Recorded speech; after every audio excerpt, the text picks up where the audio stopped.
Area ज़रूर है एक ध्यान देने लायक। और देखिए हमारे साथ अब एलिक्सर इक्विटीज़ के दीपन मेहता भी साथ में जुड़ रहे हैं। दीपन, इस पॉइंट पे अपना व्यू दीजिए। ये जो बैंकिंग स्पेस है, आई एम श्योर आपके पास भी काफ़ी बैंक्स होंगे, लेकिन आपका परफॉर्मेंस ओवरऑल पोर्टफोलियो का अच्छा करने के बाद, ये पॉइंट होने के बाद भी ये पोर्शन चल ही नहीं रहा था, और अब वो थोड़ा रिवर्सल होता हुआ नजर आ रहा है। जी हाँ, फर्स्ट ऑफ ऑल नए साल की बहुत बहुत बधाई आपको और आपके व्यूअर्स को, and thank you for having me on your show. तो ये जो हमने ट्रेंड आज देखा है, काफी एक अच्छा ट्रेंड है कि बैंक्स में हम लोग तेजी देख रहे हैं। क्योंकि अगर आप देखेंगे कि जो करेक्शन आया था पिछले कुछ हफ्तों में, वहां पर बैंक्स ही सबसे ज्यादा सेलिंग प्रेशर और नेगेटिव ट्रेंड्स हमने देखने को मिली थी। और उसकी वजह यह है कि आई थिंक थर्ड वेव के कारण से पीपल आर एक्सपेक्टिंग के जो क्रेडिट ग्रोथ है उसमें थोड़ा असर आ सकता है, और एनपीए में भी नेगेटिव इफेक्ट आ सकता है। और जो आरबीएल बैंक में जो हुआ, उसकी वजह से पूरा बैंकिंग सेक्टर पर थोड़ा नेगेटिव सेंटिमेंट बढ़ गया है। पर I think we are seeing a reversal over there, और ये अच्छी बात है। मेरे ख्याल से अगर निफ्टी को और सेंसेक्स को ऑल टाइम न्यू हाई बनाना है, then banks have to participate.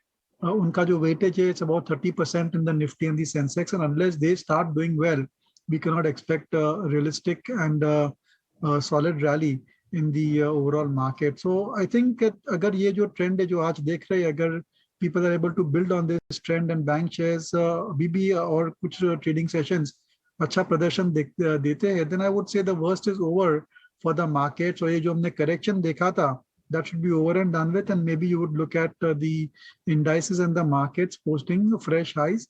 जो पैटर्न है of lower lows and lower highs gets reversed to higher highs and higher lows. IT पे आपका क्या व्यू है, specially because again nearest trigger तो results और एक्सेंचर के बाद थोड़ा स्पार्क ऑलरेडी आता हुआ नजर आ रहा है। टेक महिंद्रा, इन्फोसिस, टीसीएस, इसमें वैल्यूएशन वाइज नियर टर्म में आपको स्कोप कहाँ पे दिख रहा है? देखिए, I think in terms of valuation, software में जो लार्ज कैप सॉफ्टवेयर कंपनीज है जैसे कि टेक महिंद्रा है, एचसीएल टेक है, I think there is good value over there. और अगर अच्छे नतीजे आते हैं तो they may close the gap in terms of valuation with Infosys, TCS and Wipro as well. But पूरे टेक से क्षेत्र में, पूरे सॉफ्टवेयर सेक्टर में हमारा व्यू पॉजिटिव है। And no doubt mid cap software companies are doing quoting at higher P multiple, और उनकी जो ग्रोथ रेट्स है वो भी काफी अच्छी है। Our strategy for software is to be with the large cap software companies or could select mid cap companies which are focusing on very niche segments like say Tata Elxsi or LTTS, which are focused on engineering design, या फिर product companies है या जैसे कि intellect design, Oracle financial services. I think जो अलग से थोड़ा बिजनेस मॉडल रहता है उसमें शायद अच्छे रिटर्न और भी बेहतर रिटर्न मिल सकते हैं। But I think across the board software will do very well. और जो सितंबर तिमाही में तिमाही में दिखा था हमने कि ऑपरेटिंग प्रॉफिट मार्जिन्स थोड़े कंप्रेस हुए थे because of higher salaries. I think that will start getting normalized from this quarter onwards. Nitin, बहुत शुक्रिया इटीना स्वदेश को समय देने के लिए। अभी एक क्वेश्चन का पॉइंट तो अजय ने ही पूछ लिया कि अर्निंग्स पे आईटी के साथ शुरुआत हो गई, तो आपका आईटी पे व्यू पॉइंट क्या है। मैं थोड़ा और एक्सटेंडेड हो जाता हूँ। अब उसके बाद अर्निंग्स के साथ साथ बजट भी होगा 1 तारीख को, तो ये पूरा महीना है हमारे लिए स्ट्रेटजी बनाने का भी। तो बजट स्पेसिफिक कुछ आप ज़्यादा नोटिस कर रहे हैं? क्योंकि पिछले बार के मुकाबले इस बार गवर्नमेंट के पास ज़्यादा रूम है कुछ अच्छे डिसीजन लेने का।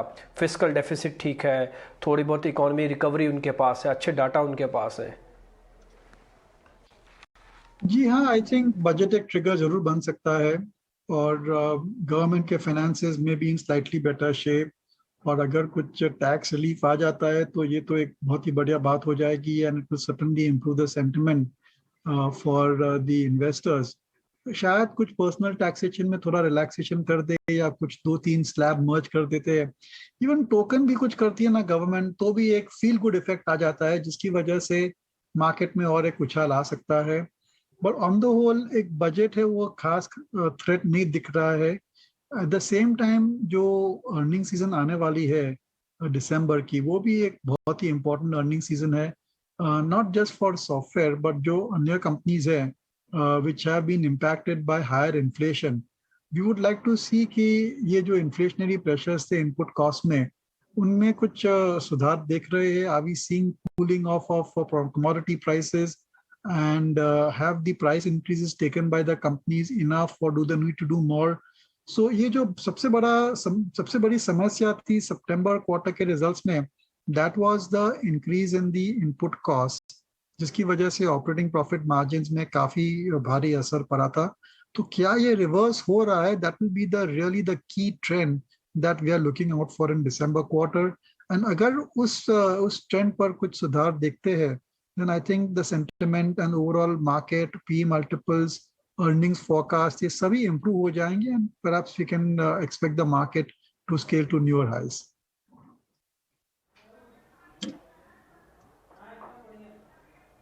दीपन sir, hi, Pooja here. Sir, अभी आपने थोड़ी देर पहले इनपुट कॉस्ट और रॉ मटेरियल और इन्फ्लेशन को लेकर भी अपना व्यू शेयर किया. इस पूरे सिनेरियो में एफएमसीजी स्टॉक्स पर फिर आपका क्या व्यू बन रहा है? क्या अभी कुछ स्टॉक्स ऐसे हैं जहां पर कि आपको बाइंग अपॉर्चुनिटी दिख रही है, लेना चाहिए, या फिर अभी एक आध क्वार्टर देख लें, उनकी अर्निंग्स देख लें, उसके बाद कुछ व्यू बनाना चाहेंगे? I would go for watching one more quarter. जैसे मैंने कहा, I think FMCG got hit very badly because of higher input costs, और जरूर से उनके थोड़ी बहुत प्राइसिंग एक्शन उन्होंने ली है, लेकिन I think overall they have not been able to pass on the cost increases. Supply chain related issues भी काफी थे FMCG के लिए, लेकिन valuations attractive है FMCG में, और बेस इफेक्ट कहिए या overall opening up of economy की वजह से जो अप ट्रेडिंग होगा एफएमसीजी प्रोडक्ट्स में, या फिर ओवरऑल रूरल भी डिमांड वापस आ रही है. I think there are many positive factors which may be going for FMCG. So that is one sector हम काफी we are looking at it quite closely. और अगर वहां पर ऐसी ट्रेंड दिखती है कि worst is over as far as operating profit margins are concern, then we expect earnings to move up, और P multiples also can certainly expand. और जो इंडियन एफएमसीजी कंपनीज है जैसे कि Dabur, Emami, Marico, Zydus Wellness, we are very positive on those companies, and we do feel that there is scope for these stocks to outperform. काफी हद तक हमने अंडर परफॉर्मेंस देखा है एफएमसीजी सेक्टर का और इंडियन एफएमसीजी कंपनीज का. दैट में finally get reverse, because end of the day ये बहुत ही बढ़िया कंपनीज है, ब्लू चिप कंपनीज है, अच्छा ट्रैक रिकॉर्ड है, और आगे चलते भी उनकी जो पोटेंशियल है वो काफी अच्छी है potential. So we are quite positive on that sector.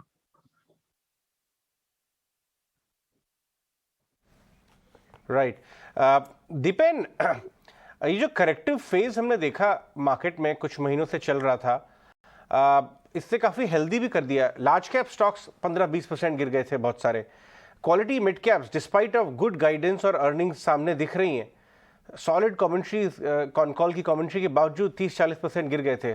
ऐसा ही होता है एक करेक्टिव फेज है बुल मार्केट के. आपने तो बहुत देखे हैं. आपको लगता है वो करेक्टिव फेज अब उठ रहा है या खत्म होने जैसा लग रहा है 1-2 महीने और परहैप्स, या आपको लगता है कि पूरा 2022 इन्वेस्टर्स को ब्रेस करना चाहिए मॉडरेट रिटर्न्स के लिए?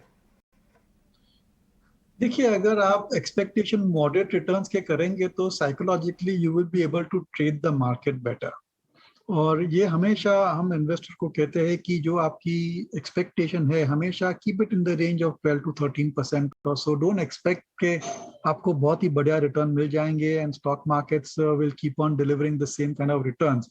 अगर आते हैं तो अच्छा है, नहीं आते तो बहुत ज्यादा निराश मत होइए, क्योंकि एज ऑफ नाउ काफी हद तक हमने रैली देखी है. Right from March 2020 stock prices have rallied, और वैल्यूएशंस भी काफ़ी हाई लेवल्स पर है, और इस लेवल से भी और अगर बढ़ जाते हैं तो फिर I think would get into the थोड़ा फ्रॉथी हो जाता है, maybe get into the over valued zone.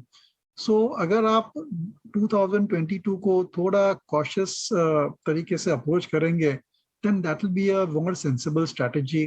और अपने पोर्टफोलियो की क्वालिटी अगर आप इम्प्रूव करते हैं by buying good quality mid cap large cap stocks, then I think it's a safe strategy. इस मार्केट इस लेवल पर नहीं है कि वैल्यूएशंस और भाव सब बहुत सस्ते हैं. There are reasonable valuations. There are pockets of overvaluation.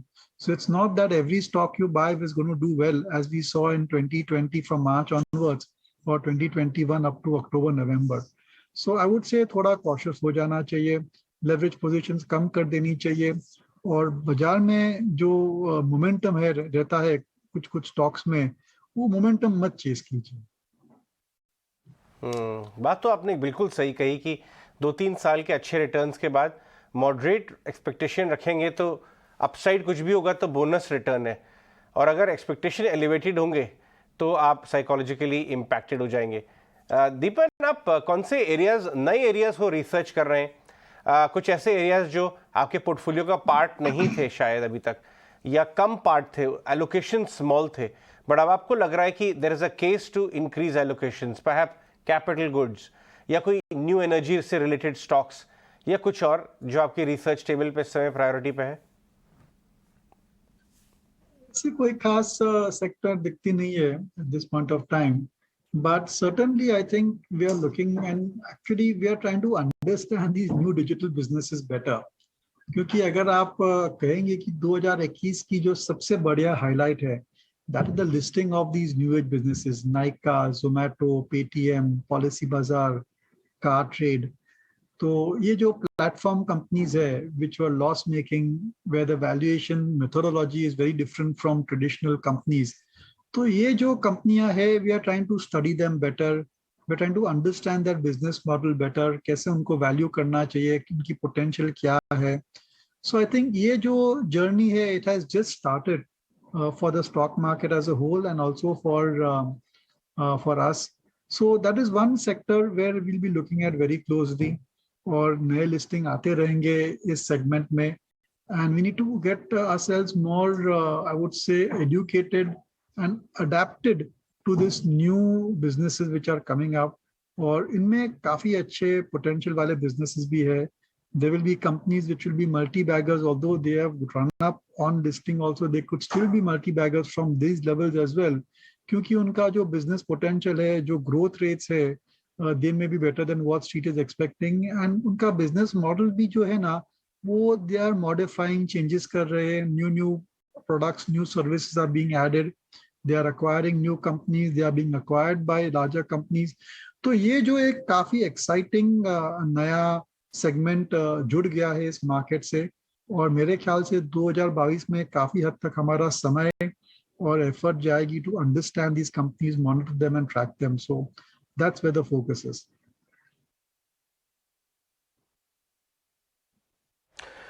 दीपन, एक ऐसा सेगमेंट भी है मार्केट का जिसकी बहुत ही कीनली वॉच कर रहा है कि गवर्नमेंट से जुड़ी हुई कंपनीज में क्या होता है, क्योंकि सरकार ने भी कहा है कि वो अपने मोनेटाइजिंग करना चाहता है, बहुत एग्रेसिवली करना चाहता है। दूसरा ये भी बताया जा रहा है कि 2022 के अंदर एक और सेक्टर है जो है तो बहुत ही नीच सेगमेंट पर बहुत अच्छा चल सकता है, वो है एथेनॉल वाला, एथेनॉल ब्लेंडिंग का। इन दोनों पर आपका व्यू पॉइंट, एक तो सरकारी कंपनीज जो सरकार की लिस्ट में है जिसका जल्दी मोनेटाइजेशन हो सकता है, दूसरा एथेनॉल वाला सेगमेंट जिस पे गवर्नमेंट चाह कर भी स्लो नहीं हो सकती, बहुत फास्ट करना पड़ेगा उसको। नहीं, शुगर कंपनीज पे व्यू हमारा पॉजिटिव है, और आई थिंक दैट थोड़ा री रेटिंग तो हमने देखा ही है शुगर कंपनीज, लेकिन आगे जाते भी अच्छा री रेटिंग देख सकते हैं।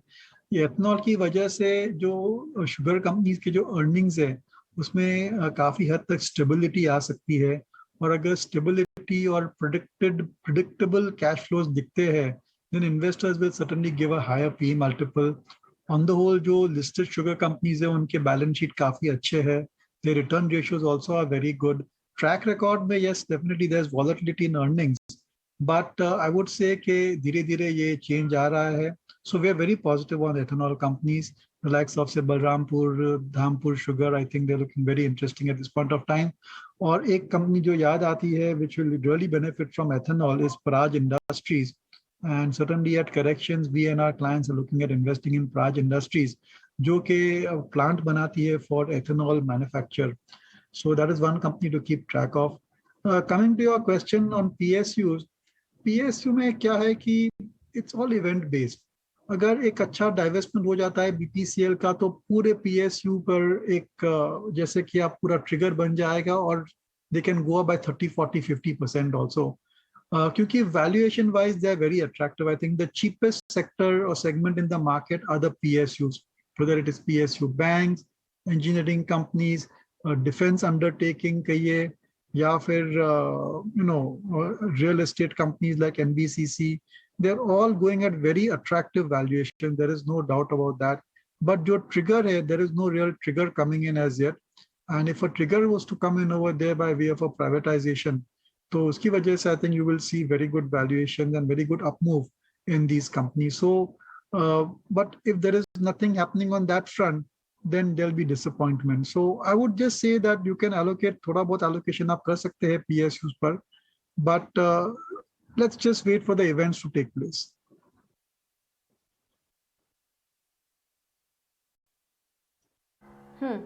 सर आपका एक व्यू लेना चाहेंगे अभी हॉस्पिटैलिटी सेक्टर पर भी और ट्रैवल रिलेटेड सेक्टर पर भी, जो कि धीरे धीरे अब रिकवर होना शुरू हुए थे, लेकिन फिर से ये जो ओमिक्रॉन की टेंशन आ रही है, वैसे तो कंपनियां प्रिपेयर हैं, हमारी जिनसे भी बात होती है, बट सेंटिमेंट कहीं ना कहीं इम्पैक्ट हो रहे हैं और कुछ ने तो ये भी एडमिट किया है कि उनके फुटफॉल्स पर भी असर पड़ रहा है धीरे धीरे। अब ये जनवरी की शुरुआत हुई है, इन कंपनियों में क्या करना चाहिए, बने रहें या फिर वेट करना चाहिए? आई नो ये शायद मुश्किल है आंसर करना, क्योंकि पहले लग रहा था कि the worst is over for hospitality companies and they should do very well, पर ये थर्ड वेव के कारण से आई थिंक जो रिकवरी है दैट विल गेट पोस्टपोन। मेरी राय में आई थिंक अगर आप इन्वेस्टेड हो तो आप बने रहिए, आपके पास कोई चॉइस नहीं है, काफ़ी करेक्शन भी आ चुका है एंड जो आपकी रिटर्न्स है that just getting pushed into the future. लेकिन fresh investment as a contrarian play I wouldn't advise कि just because stock prices have corrected और आप उसमें इन्वेस्ट करना चाहते हैं, that I think is avoidable. Market is livening up, काफ़ी counters में अच्छा उछाल देख रहे हैं हम लोग, many new investment themes are available. I think it's better to chase them rather than hospitality. और ये जो थर्ड वेव देखा है, जो ओमिक्रॉन देखा है हमने, उसके वजह से और भी शक और fear will come into the travelers. We don't know what the new variant of new viruses may come, and although they are not effective, but certainly they do impact travel plans. So I would be a bit cautious. Existing investors have no choice. They may remain invested, maybe not book losses because underlying businesses are good, but fresh investment is avoidable. NBFCs पे क्या view आ रहा है आपका? NBFCs FY22 में एक view ये आ रहा है कि बैंक्स चलेंगे भाई, क्योंकि रिटेल के अलावा corporate end of the balance sheet भी अब एक्सपैंड कर रही है और रीलेवरिंग की बात आ रही है। लेकिन NBFCs जो नॉन हाउसिंग वाली NBFCs हैं, वहाँ पे किस तरह का आपको वो लगता है पोटेंशियल, गिवन कि NPA वरीज थे, बैंक्स ही बहुत अग्रेसिव हो रहे हैं, उसमें से कुछ एरिया के स्टॉक्स आपको पसंद है? काफ़ी बीटन डाउन है। आज M&M फाइनेंस का डेटा तो बहुत अच्छा आया है। देखिए, I think that it's better to be with the large cap banks and one or two select NBFCs.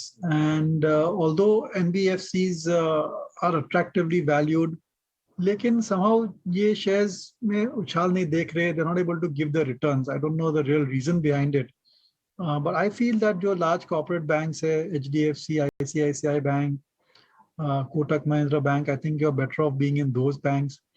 और जिस हिसाब से हमने देखा था RBL बैंक में, RBI ने जो एक्शन लिया और आगे चलते भी NBFCs पर और भी ज़्यादा निगरानी रखने वाली है RBI, और अमुक कुछ नॉर्म्स जो चेंज किए उसकी वजह से NPA भी बढ़ सकते हैं। तो थोड़ी बहुत अनसर्टनिटीज आ गई है as far as mid cap banks and NBFCs are concerned. So I would like to be a bit cautious.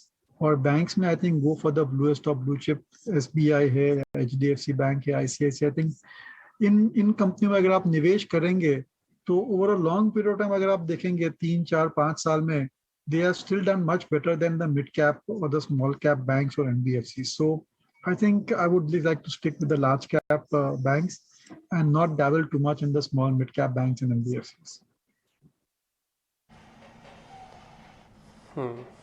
Dipen, बहुत बहुत शुक्रिया, थैंक यू वेरी मच। आज आपने समय निकाला, अच्छे से सारे सेक्टर्स पे फिर से अपनी चर्चा की और अपने शेयर्स भी बताए, और 2022 आपके लिए काफ़ी हेल्दी हो और आप काफ़ी तरक्की करें, ये हमारी शुभकामनाएं भी हैं सर। बहुत बहुत शुक्रिया, thank you very much ET news स्वदेश को समय देने के लिए सर। आगे बढ़ते हैं अब, क्योंकि आज